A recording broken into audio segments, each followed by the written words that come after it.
Two young boys were very excited. Early one morning, as they got up and went to the breakfast table, they saw Mom was fixing pancakes. There was a 5-year-old and a 3-year-old, and they sat at the table waiting for Mom to bring the pancakes in. And as they were waiting, they began to argue about who would eat the first pancake. And it was going back and forth, and Mom knew exactly where this was going, and so she said, "Boys, stop that. If Jesus were here, he would say, 'Let my brother have the first pancake.' Why don't y'all do the same?"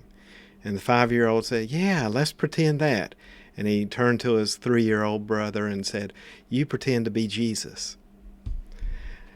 Let me read to you from James chapter 5, verse 8. "You also be patient. Establish your hearts, for the coming of the Lord is at hand."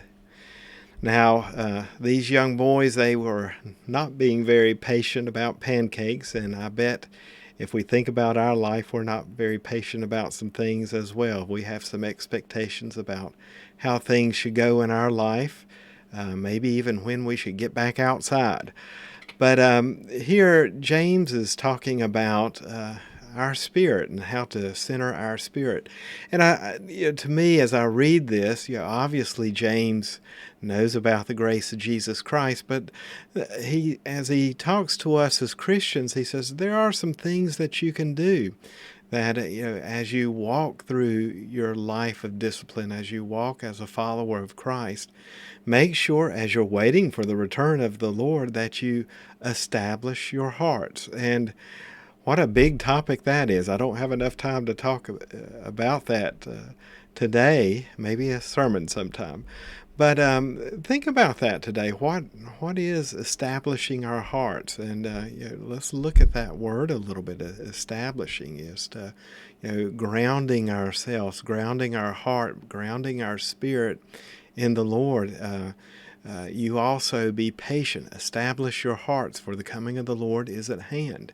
And so there's a sense of let's get some things under control.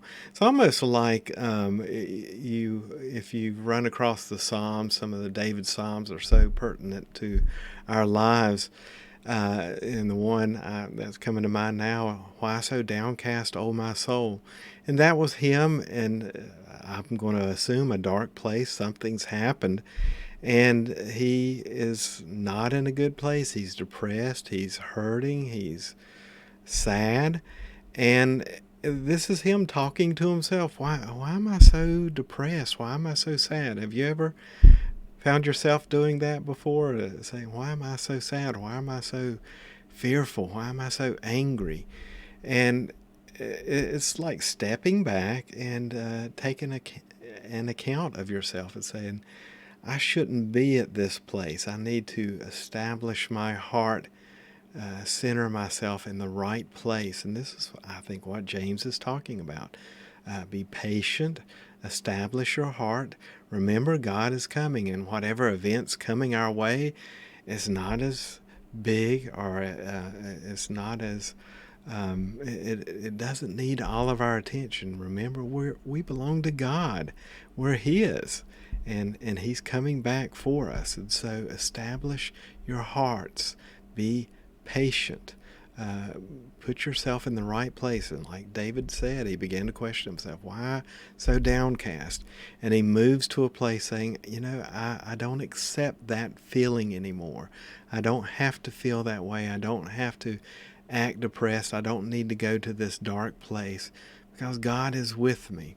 And that's my encouragement for you today, is to establish your heart in the Lord. Well, have a peaceful day, and we'll talk to you soon. God bless.